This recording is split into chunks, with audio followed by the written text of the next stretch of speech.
Quando crer em Deus não basta. Pode ser um pouquinho chocante essa afirmação, né? Mas algumas situações que isso é verdade. Crer em Deus não basta. 2 Reis 17, de 24 a 41. O rei da Síria trouxe gente de Babilônia, de Cuta, de Ava, de Amate e de Serfavaim, e fez habitar nas cidades de Samaria, em lugar dos filhos de Israel. Tomaram posse de Samaria e habitaram nas suas cidades. A princípio, quando passaram a habitar ali, não temeram o Senhor. Então mandou o Senhor para o meio deles leões, os quais mataram a alguns do povo. Pelo que se disse ao rei da Síria: as gentes que transportaste e fizeste habitar nas cidades de Samaria não sabem a maneira de servir o Deus da terra. Por isso, enviou ele leões para o meio delas, os quais as matam, porque não sabem como servir o Deus da terra. Então, o rei da Síria mandou dizer: levai para lá um dos sacerdotes que de lá trouxestes, que ele vá e lá habite, e lhes ensine a maneira de servir o Deus da terra.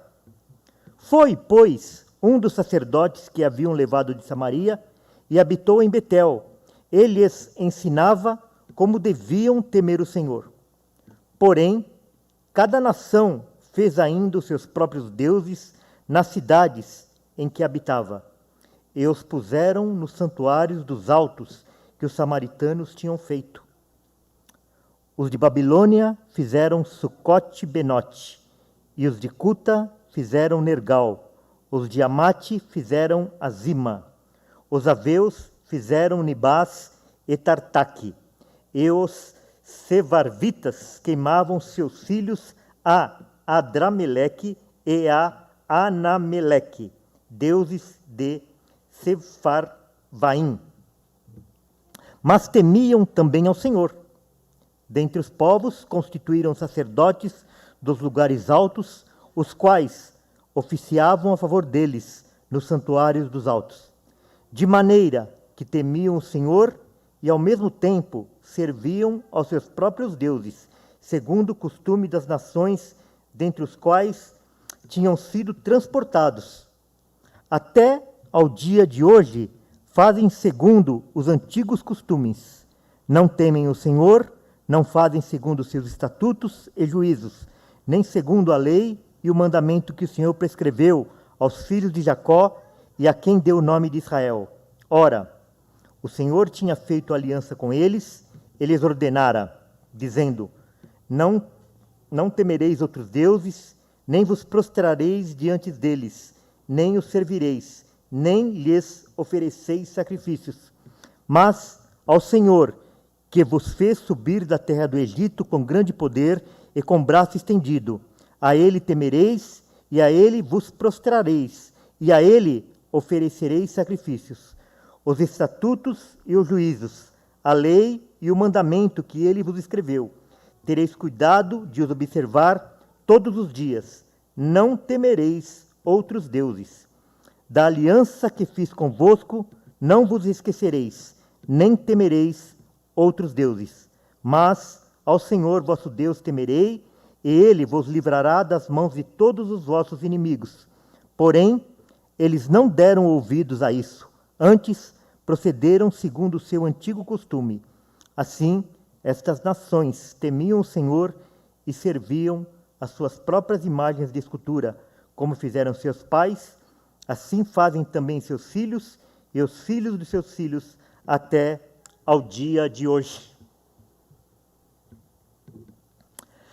Irmãos, antes de nós iniciarmos a exposição desse texto e a sua aplicação, nós precisamos nos situar em que momento da história isso acontece. Então, vamos fazer aqui uma cronologia, vamos lembrar algumas coisas. Deus chamou a Abraão, quando este habitava com a sua parentela na terra de Ur dos caldeus, aproximadamente no ano 2000 antes de Cristo. Essas datas, irmãos, elas não são datas precisas, porque tem algumas datações que são quase impossíveis de fazer, olha, foi em tal ano. Então, essas daqui são datas aproximadas, ok? Então, Deus chamou Abraão no ano 2000 a.C. Portanto, 4.000 anos atrás, se deu a chamada de Abraão. Abraão, lá na terra de Canaã, teve o seu filho Isaque. Depois Isaque teve a Jacó. Jacó teve 12 filhos. Dentre esses filhos, por problemas lá com os irmãos, José foi vendido e chegou até ao Egito. E depois houve grande fome em toda a terra, mas o Egito, por obra do Senhor através de José, tinha mantimento. Então, toda a família de José, toda a família de Jacó, de Israel, acabaram indo para o Egito. Isso aconteceu aproximadamente no ano 1850 a.C. Lá eles ficaram aproximadamente 400 anos, uma boa parte desse período como escravos, e o êxodo, a saída deles do Egito, foi no ano 1450 a.C. Quando eles começaram a habitar a terra de Canaã, através de Josué, iniciou-se o período dos juízes, e o povo foi governado pelos juízes por aproximadamente 400 anos, até que o povo pediu um rei, e Deus lhes concedeu a Saul. E aí nós temos então o início do reino de Israel no ano de 1050 a.C., sendo que Davi foi coroado rei aproximadamente no ano 1000. Então nós temos de Abraão até Davi 1000 anos, de Davi até Cristo mais 1000 anos, e de Cristo até nós mais 2000 anos, que perfazem então aqueles 4000 que eu havia falado. 2000 anos antes de Cristo, Abraão, 1000 anos antes de Cristo, Davi, e depois Cristo, e agora nós estamos aqui um pouquinho mais do ano 2000, se eu não me engano. Então, no ano 1050, é estabelecido o reino em Israel, sendo o seu primeiro rei, o rei Saul. Após a morte de Salomão, então nós temos no reino unificado Saul, Davi e Salomão. Depois que Salomão morre, o reino se divide. Roboão assume o reino do sul, então, que é as tribos de Judá e de Benjamim, e Jeroboão assume, então, o reino do norte. Há uma divisão, então, com as outras 10 tribos, né? No ano 930 antes de Cristo, a divisão do reino. E, no ano 722 a.C., nós tivemos, então, a queda, a destruição do reino do norte pelo rei da Assíria. Então, essa passagem é aproximadamente nessa época, no ano, então, mais ou menos, no ano 720 a.C.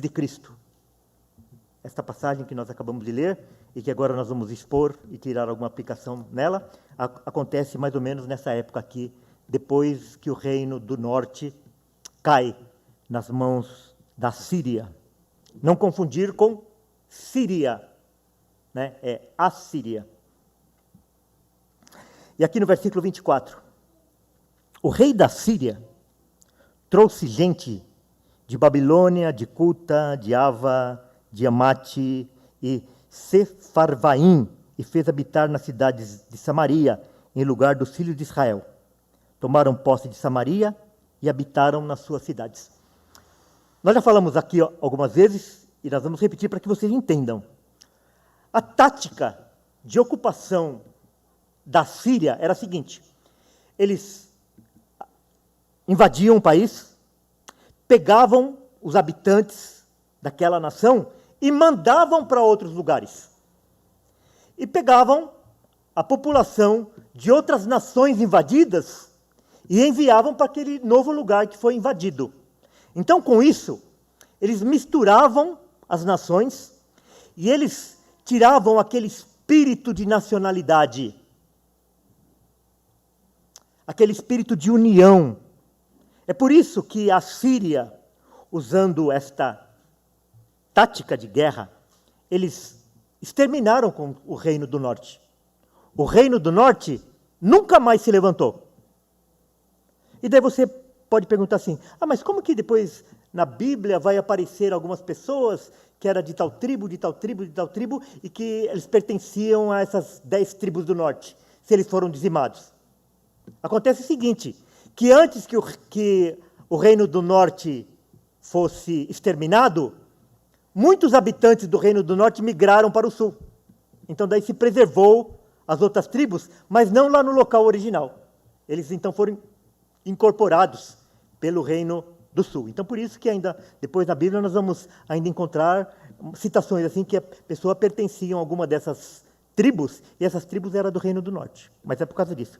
Então, eles tinham o rei da Síria, o reino da Síria, tinha essa tática.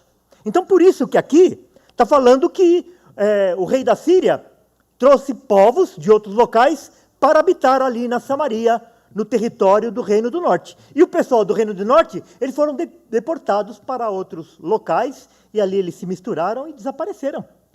É por isso que você vai compreender, lá na época de Jesus, que fala que os judeus não se davam com os samaritanos.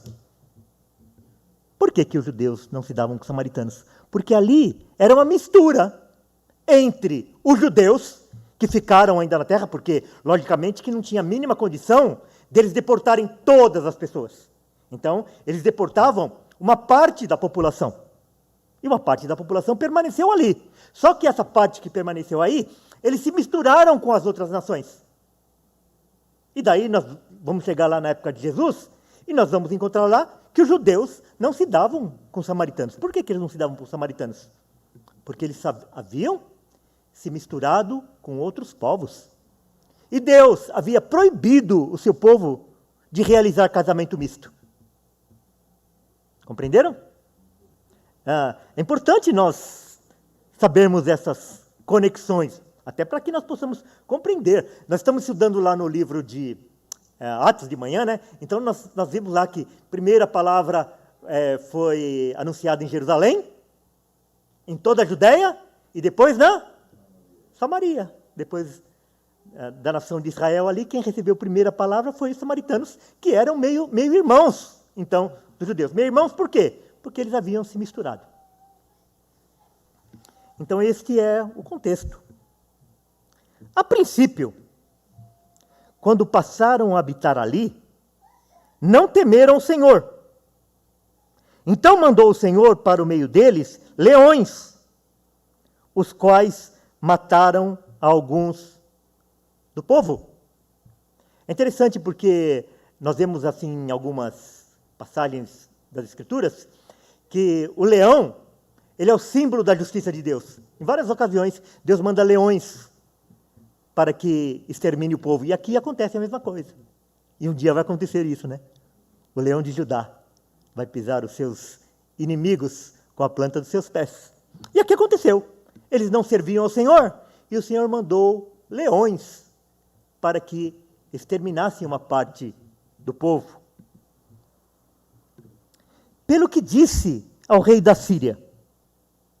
Foram lá falar para o rei lá da Síria. As gentes que transportam...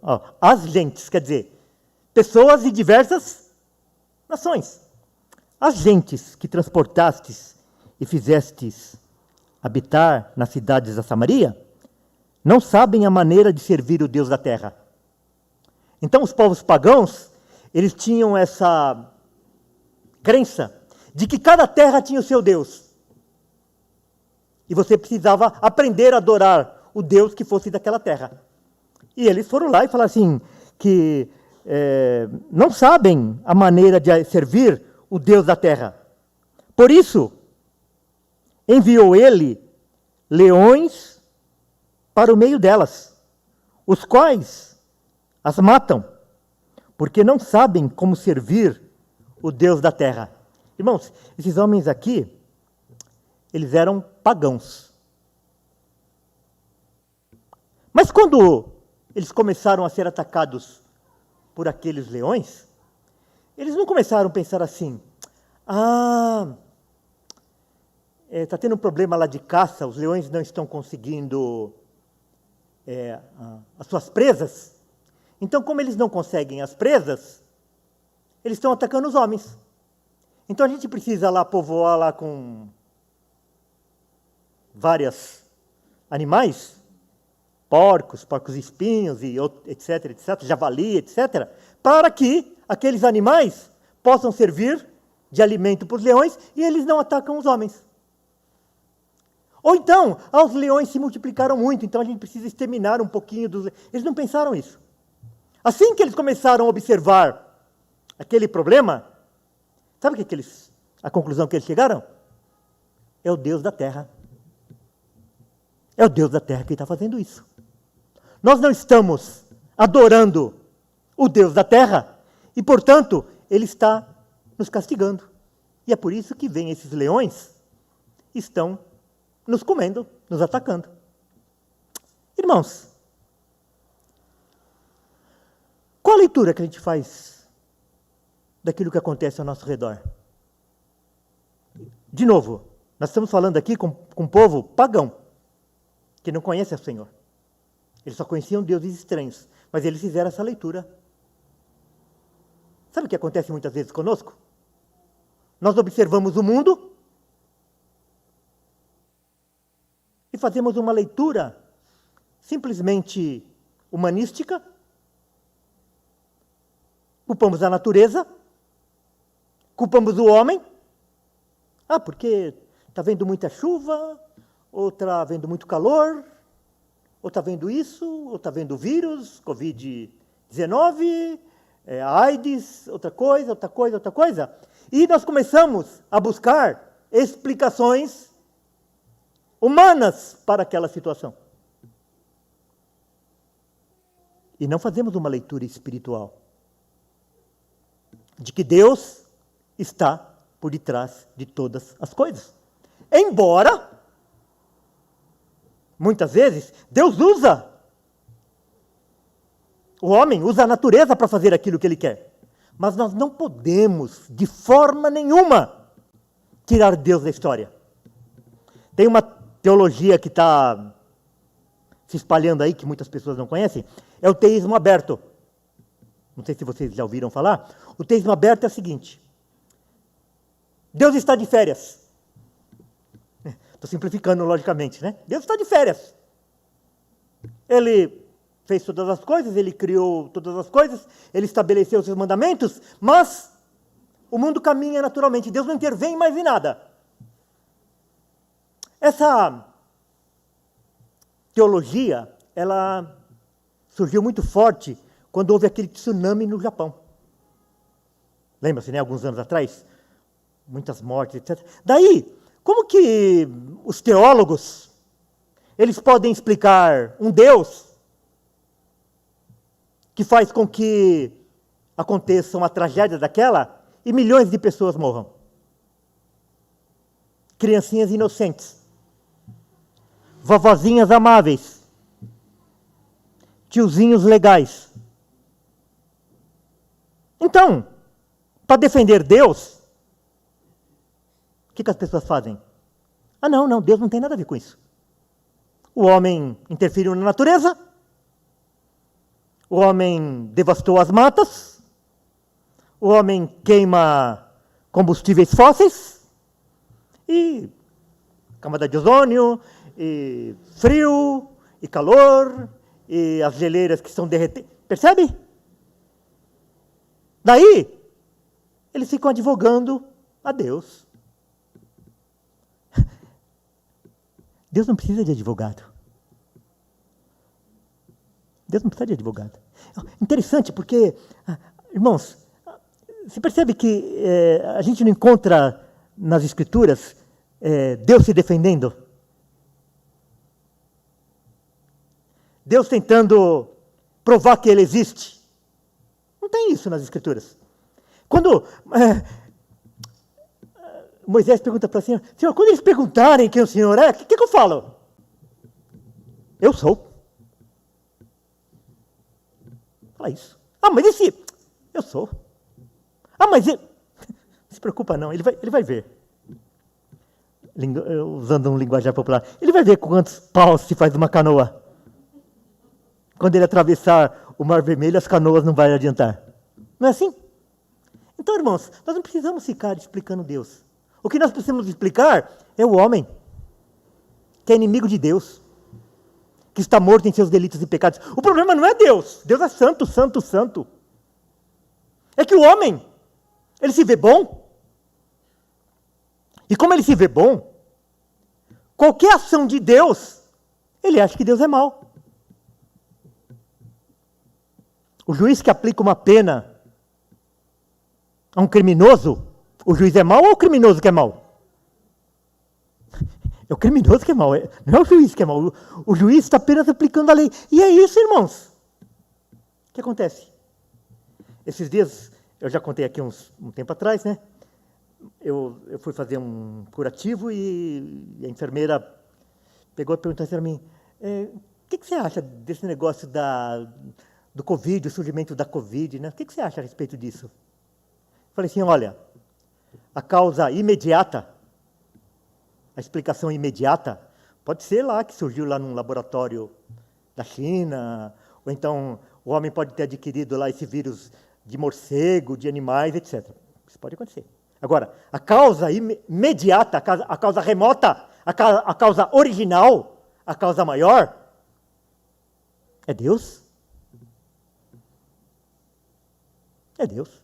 E por acaso, vocês conseguem enxergar que toda essa calamidade que está acontecendo no mundo inteiro tem aproximado o homem de Deus? Claro que não. Vê a balbúrdia que está o nosso país, a divisão que está o nosso país, a falta de amor que está o nosso país. Vê nos Estados Unidos, a mesma coisa. Os protestos que estão lá na Europa. Um é negacionista de uma coisa, outro é negacionista de outra coisa, e o outro é negacionista de outra coisa, e todo mundo é negacionista. Se me perguntar, eu digo não. Né? Essa é a... Então, aqueles povos que estavam ali, eles perceberam que era Deus que estava por detrás daquilo. E nós não. Irmãos, Deus controla todo o universo. Deus controla todos os acontecimentos. E Ele usa a natureza para isso. E Ele usa leões para fazer isso. Tem um outro trecho na Bíblia, fala que Ele faz com que uma ave lá do Oriente venha para o Ocidente. E de repente, essa ave, ela entra numa turbina de um avião e mata centenas de pessoas. Um vento forte, um raio, uma tempestade. Não há acaso. Deus decretou todas as coisas. Essa semana eu estava... Vocês me conhecem, sabem que eu sou um pouco beligerante, né? Hã?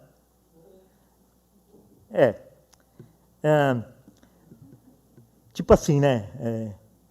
Eu pago para não entrar numa briga, mas depois que eu estou na briga, eu pago 2 para não sair, né? Então, a pessoa fala assim, os inimigos de Deus, né? Olha os inimigos de Deus, pergunta dos inimigos de Deus. Ah, mas se Deus decretou todas as coisas, para que eu preciso fazer isso, aquilo ou aquele outro? Você não conhece nada das Escrituras. Você não conhece nada das Escrituras. Você não sabe que Deus decreta os fins, mas Ele estabelece os meios? Ele quer salvar uma pessoa. Ele vai salvar aquela pessoa. Só que Ele vai levantar pessoas para levar o Evangelho para aquela pessoa. Ele vai levantar pessoas para orar em favor daquela pessoa. Ele decreta os fins, mas Ele estabelece os meios pelos quais aqueles fins vão ser atingidos. Então aqui, o fim qual que era? Aquelas pessoas morressem através do ataque dos leões. Ele levanta os leões. Como Ele fez isso? Não tem explicação no texto. Pode ser que os leões estavam com fome, pode ser que a população de leões estava muito grande, um monte de coisa. Mas a razão é a seguinte: Deus levantou os leões para fazer a justiça de Deus. Porque Deus é mau? Ou porque aqueles homens eram inimigos de Deus? Porque aquelas nações que habitaram aquelas terras por séculos, eles foram expulsos de lá? Porque eles eram idólatras. Porque eles serviram a outros deuses. E aqui a história se repetindo. Então o rei da Síria mandou dizer: levai para lá um dos sacerdotes que de lá trouxestes, e que ele vá e lá habite, e lhes ensine a maneira de servir o Deus da terra. O rei da Síria concordou com aquilo. Não falou assim: isso é bobagem. Isso é bobagem. Mata os leões. É só acabar com o leão, acabou. Percebem? Um rei ímpio. Deus está por detrás daquilo. Foi, pois, um dos sacerdotes que haviam levado de Samaria e habitou em Betel. E lhes ensinava como deviam temer ao Senhor. Ele conhecia as leis, ele conhecia os mandamentos. Então ele foi levado lá para Samaria, e agora o rei da Síria mandou que ele retornasse lá para ele ensinar o povo a servir o Deus da terra, servir ao Senhor. Porém, cada nação fez ainda os seus próprios deuses na cidade em que habitava, e os puseram nos santuários dos altos que os samaritanos tinham feito. Os da Babilônia fizeram Sucote-Benote, os de Cutá fizeram Nergal, os de Amate fizeram Azima, os aveus fizeram Nibás e Tartaque, e os sevarvitas queimavam seus filhos a Adrameleque e a Anameleque, deuses de Sefarvaim. E Deus havia proibido o seu povo de oferecer os seus filhos como sacrifício. Isso era proibido pela lei de Deus. E olha tudo o que estavam fazendo naquela terra.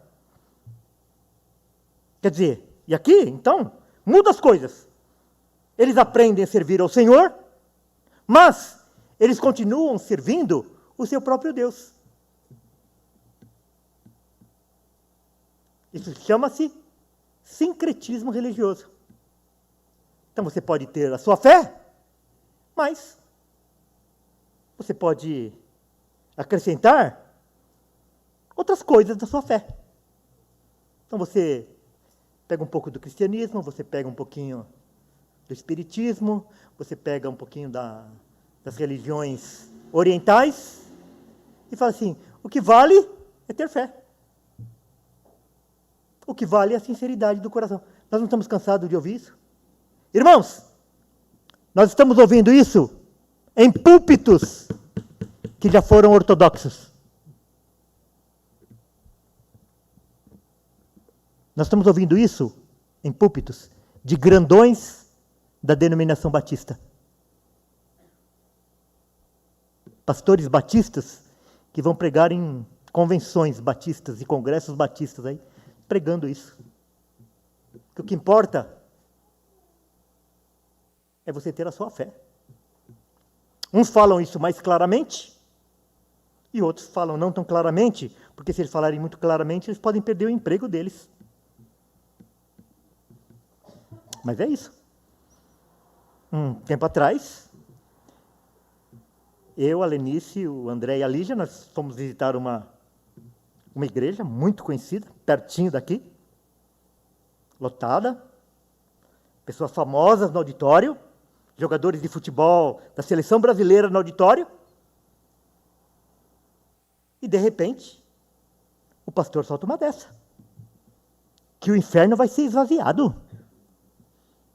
que Cristo morreu por todos, portanto, todos serão salvos, inclusive os inimigos.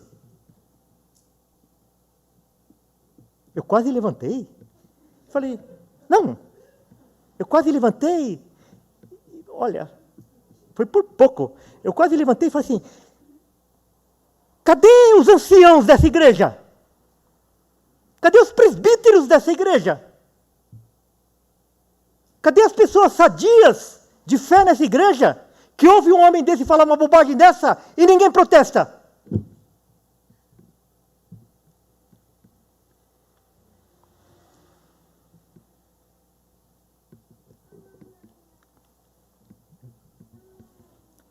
Mas temiam também ao Senhor dentre os do povo. Constituíram sacerdotes dos lugares altos, os quais oficiavam a favor deles nos santuários dos altos. De maneira que temiam o Senhor e, ao mesmo tempo, serviam aos seus próprios deuses, segundo o costume das nações, dentre as quais tinham sido transportados. Irmãos, é um retrato da nossa pátria. Você conversa com as pessoas que se dizem cristãs, ela tem umas misturas de tantas coisas. Você liga nesses programas evangélicos da televisão,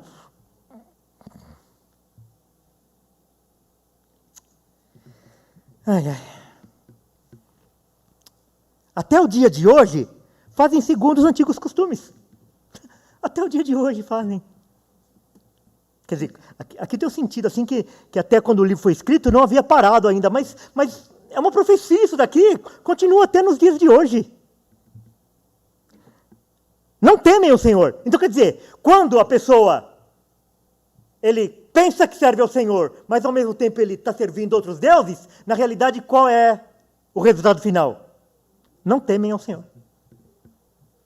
Não fazem segundo os seus estatutos e juízos, nem segundo a lei e o mandamento que o Senhor prescreveu aos filhos de Jacó, a quem deu o nome de Israel. Ora, o Senhor tinha feito aliança com eles e lhes ordenara, dizendo: não temereis outros deuses, nem vos prostrareis diante dele, nem os servireis, nem lhes oferecereis sacrifícios. Semana passada nós falamos sobre isso, né? Sobre a antiga aliança que o Senhor havia feito com seu povo, né? Mas ao Senhor que vos fez subir da terra do Egito com grande poder e com braço estendido, a ele temereis, e a ele vos prostrareis, e a ele ofereceis sacrifícios. Os estatutos e os juízos, a lei e o mandamento que ele vos escreveu, tereis cuidado de os observar todos os dias. Não temereis outros deuses. Por isso que crente não tem medo de macumba. A gente não chuta por uma questão de... A gente não vai ofender também, mas a gente não tem medo. Nós não tememos outros deuses. Da aliança que fiz convosco, não vos esquecereis, nem temereis outros deuses. De novo. Êxodo 20, 2-6. Então, Deus dando o mandamento, e esse é o primeiro mandamento.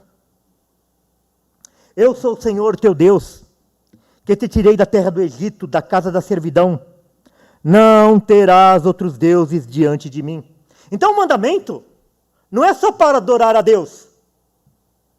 É não ter outros deuses diante dele. Não terás outros deuses diante de mim. Não farás para ti imagem de escultura, nem semelhança alguma do que há em cima dos céus, nem debaixo da terra, nem nas águas debaixo da terra. Não as adorarás, nem lhes dará culto, porque eu sou o Senhor teu Deus. Deus zeloso, que visito a iniquidade dos pais nos filhos, até a 3ª e 4ª geração daqueles que me aborrecem. E faço misericórdia até 1000 gerações daqueles que amam e guardam os meus mandamentos. Ele avisou que ele iria visitar a iniquidade do povo. E aqui como que ele visitou a iniquidade do povo?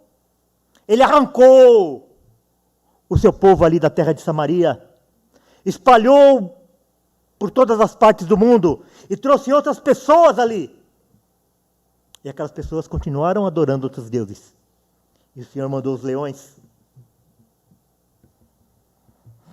Mas ao Senhor vosso Deus temereis, e Ele vos livrará das mãos de todos os vossos inimigos. Porém, eles não deram ouvidos a isso. Antes, procederam segundo o seu antigo costume. Nós vamos agregar mais um Deus. E daí ele vai ficar satisfeito. Foi isso que aconteceu. Ele vai ficar contente, porque nós vamos começar a adorar a ele também. Mas eles mantiveram a adoração aos seus antigos deuses. Assim, estas nações temiam o Senhor e serviam as suas próprias imagens de escultura. Como fizeram seus pais, assim também fazem seus filhos e os filhos de seus filhos até o dia de hoje. O que ele está falando aqui? Geração após geração. É a mesma coisa. É a história da humanidade. Na época de Abraão, na chamada de Abraão, toda a terra servia a outros deuses. Inclusive, Abraão era um adorador da lua. E o Senhor chamou, separou e santificou Abraão. Então essa história dos avós, dos pais, dos filhos, dos filhos dos filhos, dos filhos dos filhos dos filhos dos filhos, até o dia de hoje. Quais são as reflexões que nós podemos trazer desse texto para nós, no dia de hoje? Que estamos aí 2.800 anos dessa história.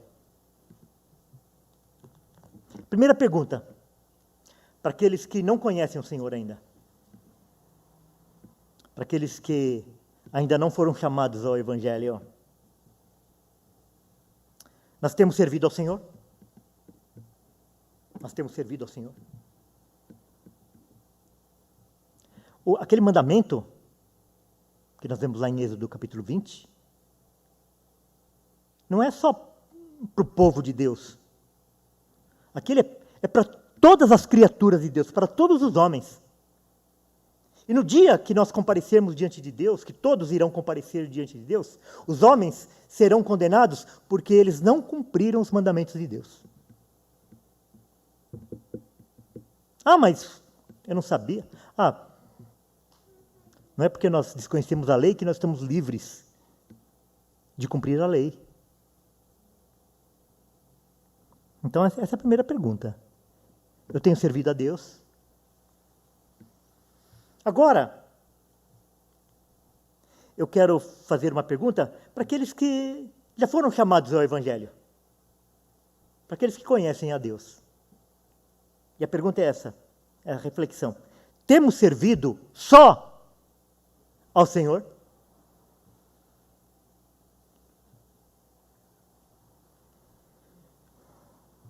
Quando nós lemos a história da igreja primitiva, e nós vemos milhares e milhares e milhares e milhares de mártires que foram mortos em Roma, no Coliseu, ou então eles foram empalados nas estradas, lá na Via Ápia do Império Romano. Cristãos transformados em tochas humanas para iluminar os jardins e palácios reais. Nós perguntamos assim, por quê? Por que tanto ódio por esses homens? Porque eles eram cristãos? Porque eles acreditavam em Deus? Não era por isso.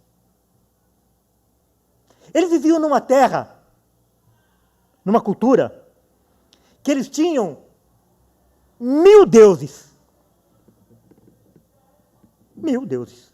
Então, acrescentar mais um Deus, aqueles 1000, aqueles milhares, não faria a menor diferença. Então eles poderiam servir ao Deus de Israel, ao único Deus verdadeiro, a Cristo.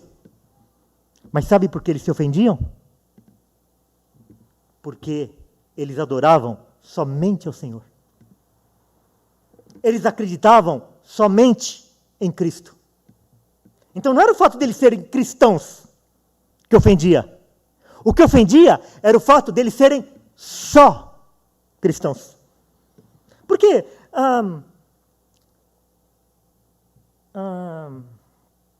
eles eram obrigados a adorar a César.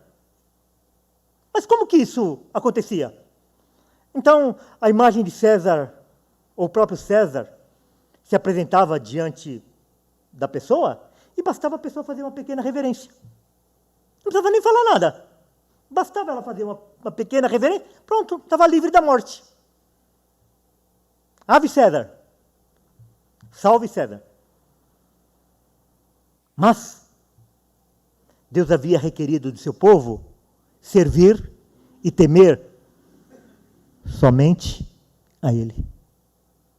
E esses nossos irmãos, que estão nos esperando, eles se negaram a fazer isso. Eles temeram só ao Senhor. E porque eles temeram só o Senhor, eles não temeram a morte.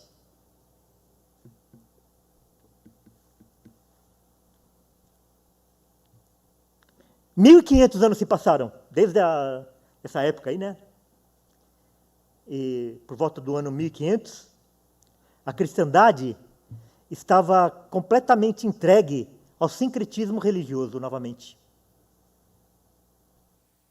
Então, o que era ensinado, as pessoas completamente analfabetas, não liam as escrituras, não tinham acesso às escrituras, estavam proibidas, elas não podiam de duas formas, a lei não permitia, e também elas não podiam porque elas não eram alfabetizadas, e só tinha a Bíblia em latim, elas mal falavam no seu próprio idioma, então não tinha acesso às escrituras. Aquilo que elas aprendiam é aquilo que elas ouviam dos sacerdotes, dos padres, e os padres, por sua vez, também não estudavam nada, tinham ouvido de outro. Então, o que eles aprendiam? Eles aprendiam o seguinte, que a base da fé eram as escrituras e a tradição. Eles aprendiam que nós éramos salvos pela graça e pelo mérito. E nem pensavam, assim, mas se é graça, como que pode ter mérito? Não são antagônicos? Se eu tiver mérito, eu não estou anulando a graça? Claro, mas... Se até hoje as pessoas não param para pensar isso, dentro da igreja, vão pensar isso 500 anos atrás, onde que ela colocava o pescoço dela a prêmio? De forma nenhuma. Hoje em dia nós vivemos a mesma coisa. As pessoas falam, não tem um cristão que fala que nós não somos salvos pela graça, mas basta 2 minutos de conversa e você vê que ele tá acreditando também que é graça e mérito. Então eles acreditavam nisso. A salvação era graça e mérito. Era a fé e as obras. Você era salvo pela fé, mas você também tinha que fazer a sua parte. Você era salvo por Cristo, mas tinha os colaboradores, tinha Maria, tinha os santos da igreja, e por consequência, a glória não ia só para Deus. A glória ia para o próprio pecador, que ele fez tudo para merecer a salvação, ia para a igreja, ia para o sacerdote. Vieram os reformadores, os protestantes, e já começou isso com os pré-reformadores, né? E falaram não! Somente a Escritura. Somente a graça. Somente a fé. Somente Cristo. E glória somente a Deus. O que fez a diferença? Se eles saíssem dizendo a Escritura, a graça, a fé, Cristo, glória a Deus, não teria problema nenhum. Porque muitos deles morreram. Porque muitos deles foram presos. Porque eles pregavam só a Escritura. Só a graça. Só a fé. Só Cristo. E glória somente a Deus. Percebe? É disso que as pessoas não gostam. É isso que as pessoas odeiam. E foi isso que acontecia lá também. Eles serviam o Senhor. Só que não era só o Senhor. Deus não exige apenas adoração, mas também adoração exclusiva.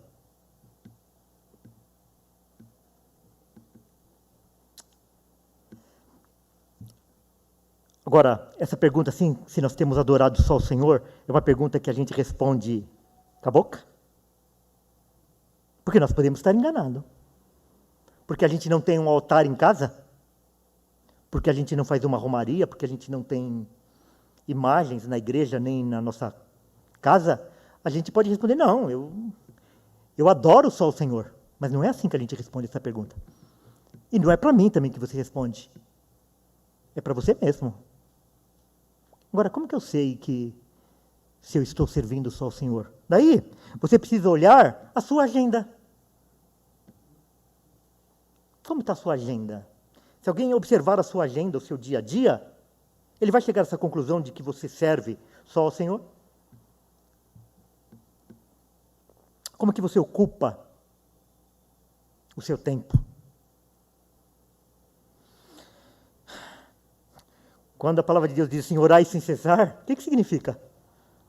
Que você pode estar fazendo qualquer coisa, você pode estar dirigindo, você pode estar trabalhando, você pode estar lavando louça, você pode estar lavando sofá, você pode estar passando roupa. Mas a tua mente está onde? Percebe? Então, o teu tempo, como que é? Os seus afetos. O seu coração. Irmãos, eu estava pensando quando eu estava meditando nisso daqui, é tão fácil nós temermos ao Senhor. É fácil.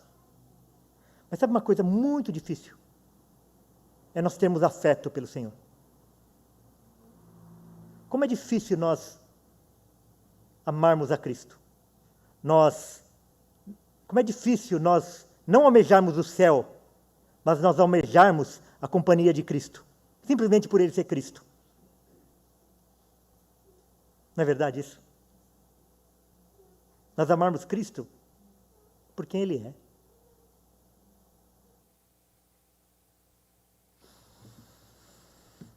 Os nossos pensamentos. As nossas motivações. Porque a gente pode estar fazendo a coisa certa. E as pessoas falam, puxa, aquele é um servo de Deus. Mas às vezes, a gente vai ver, ele não é servo de Deus, ele é servo dele mesmo. Porque ele está fazendo uma coisa aparentemente para Deus, mas na realidade, ele está fazendo para ele, porque ele quer reconhecimento, ele está querendo merecer o céu, um monte de coisa. Então, o que ocupa a maior parte dos nossos pensamentos? Das nossas motivações? O que nós fazemos com os nossos dons e talentos? Então, talvez profissionalmente, nós somos experts naquilo que fazemos. PhD, especialistas. Fazemos com esmero, com dedicação. E quando nós vamos fazer as coisas para Deus, é de qualquer jeito. É qualquer tempo.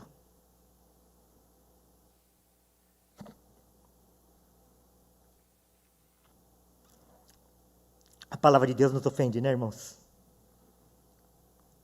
É sobra que fica para ele? Ah, não! Isso é para profissional. Tem gente que ganha para fazer isso. Ah, Deus está olhando o coração. Irmãos, o Nilson pode, que entende um pouco de música, pode confirmar para vocês. As grandes composições que nós temos nos dias de hoje, a maior parte daqueles grandes artistas, foram feitos para Deus, aquilo.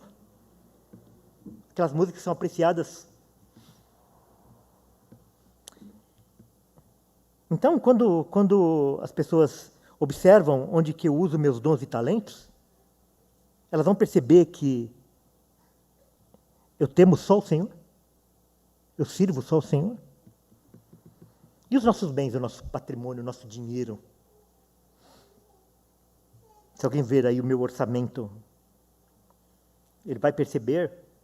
Então, não é aquilo que eu falo, mas é a leitura da minha vida que vai dizer se eu temo, se eu sirvo, se eu sigo só o Senhor. E daí sabe o que acontece? Todos nós somos reprovados. Todos nós somos reprovados.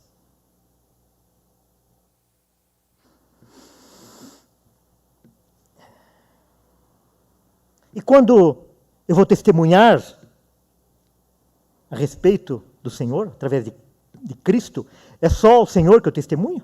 Porque ele falou que nós deveríamos ser testemunhas dele. Agora, quando eu vou testemunhar dele, é só dele que eu testemunho? Porque eu estou cansado de ver as pessoas darem o testemunho, e quando ela vai dar testemunho, ela dá testemunho dela.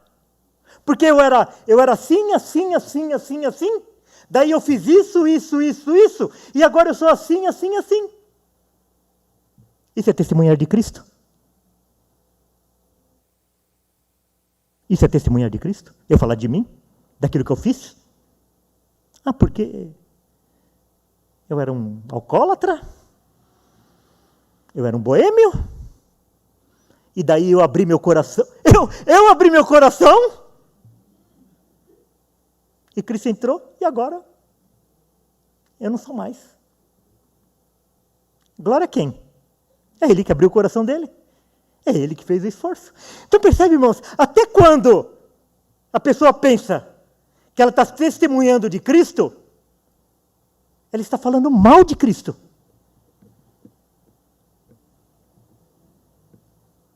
Então por isso que quando nós vamos testemunhar de Cristo, nós falamos de Cristo. Eu era um perdido, eu era um sujo, eu era o inimigo de Cristo. Ele me chamou, Ele me limpou, Ele me lavou, Ele me salvou. Foi Ele. E você, o que fez? O que eu fiz? Eu me sujei para Ele poder me limpar. Eu estava perdido, eu estava morto. Isso é testemunhar de Cristo. E muitas vezes o testemunhar de Cristo, sabe o que é fazer? É falar para a pessoa, ó, você precisa parar de fumar. Você precisa parar de beber. Você precisa parar de fazer isso. Precisa parar aqui, precisa ir para a minha igreja. Precisa dar o dízimo, precisa isso, precisa aquilo. Isso é testemunhar de Cristo? Como diz aquela frase popular, nem aqui nem na China. Testemunho.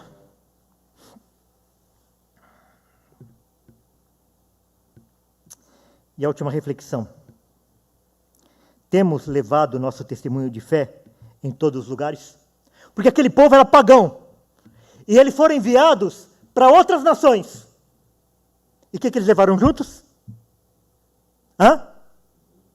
O Deus deles. E quando nós vemos os nossos irmãos lá do primeiro século, quando eles começaram a ser perseguidos, e eles foram dispersos, junto com eles levavam o quê? O Evangelho. Sabe por que o Evangelho se espalhou?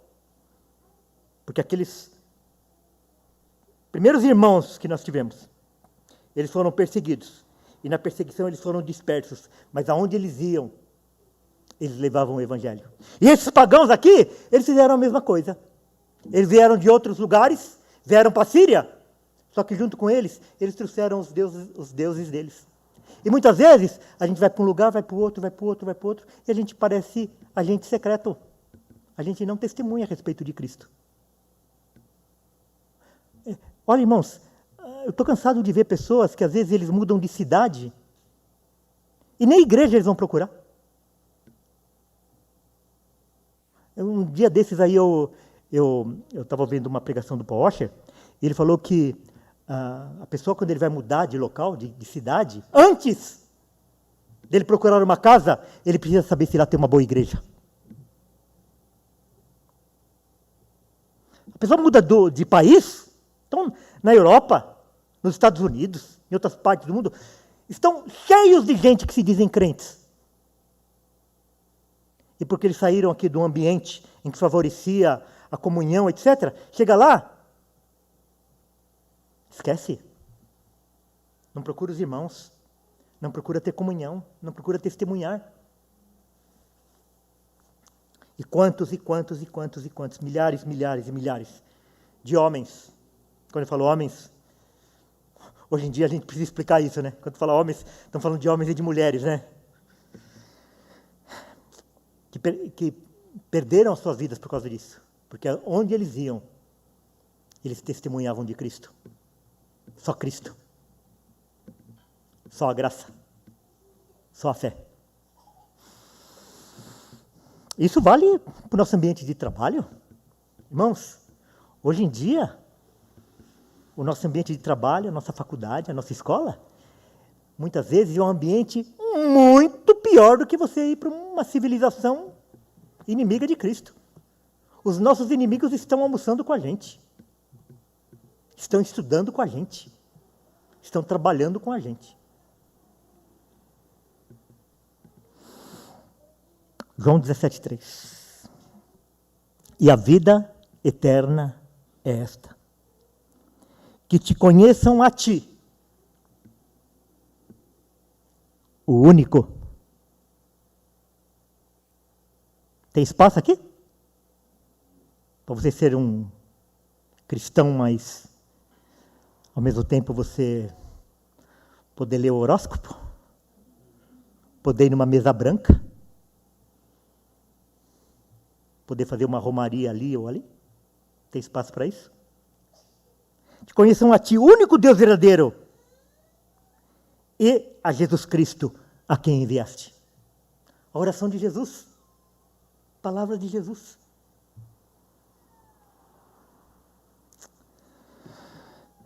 Quero encerrar lendo Atos 17, 29 a 31. Paulo chega em Atenas. E o espírito dele, se você ler lá no capítulo 17, você vai ver que o espírito dele se atormenta. Ele se revolta. Sabe por quê? Porque ele vê idolatria em todas as partes. E ele começa a fazer um discurso, e lá a partir do versículo 29 diz assim, ele falando, apresentando o Deus desconhecido. Isso aqui é final daquele discurso dele ao Deus desconhecido, Então ele fala assim: sendo, pois, geração de Deus, não devemos pensar que a divindade é semelhante ao ouro, à prata ou à pedra, trabalhados pela arte e imaginação do homem. Ora, não levou Deus em conta os tempos da ignorância. Agora, porém, notifica aos homens. Sabe o que é notificar? Não é convite, é uma ordem. Notifica aos homens que todos, em toda parte, se arrependam. É por isso que até aqueles povos que nunca ouviram falar de Cristo, no dia do juízo, eles serão condenados, porque eles foram chamados ao arrependimento e eles não se arrependeram. Ainda mais nós. Quão mais severo será o juiz conosco, que temos ouvido dia após dia o chamado ao arrependimento e a gente não se arrepende. Notifica aos homens que todos, em toda parte, se arrependam. Porquanto estabeleceu um dia em que há de julgar o mundo com justiça, por meio de um varão que destinou, por meio do leão da tribo de Judá. De um varão que destinou e acreditou diante de todos, ressuscitando-o dentre os mortos. Notifica aos homens que todos, em toda parte, se arrependam. Esse é o chamado do Evangelho, chamado ao arrependimento. Então nós vimos, irmãos, que nós não servimos só a Deus. Nós servimos a nós mesmos. Nós servimos o nosso orgulho. Nós servimos os nossos interesses, as nossas vontades. Não é verdade? É verdade, irmãos. Eu não estou falando de você, estou falando de nós. E o chamado do Senhor é para que nós nos arrependamos disso, desse nosso pecado, e possamos depositar aos pés de Cristo. E Ele é o nosso Salvador. Ele nos perdoa de todos os nossos pecados. Amém? Vamos orar. Pai, nós sabemos que até o arrependimento genuíno, o arrependimento verdadeiro, depende do Senhor. É o Senhor que nos concede o arrependimento verdadeiro. Por isso nós te suplicamos, Senhor, dá-nos arrependimento, dá-nos temor ao Senhor, que o nosso coração, que os nossos afetos sejam dirigidos primeiramente ao Senhor, primeiramente a Cristo, Senhor. Tenha misericórdia de nós, Senhor. Faça essa obra nas nossas vidas, Senhor, para a glória do seu nome. Em nome de Jesus que nós oramos. Amém.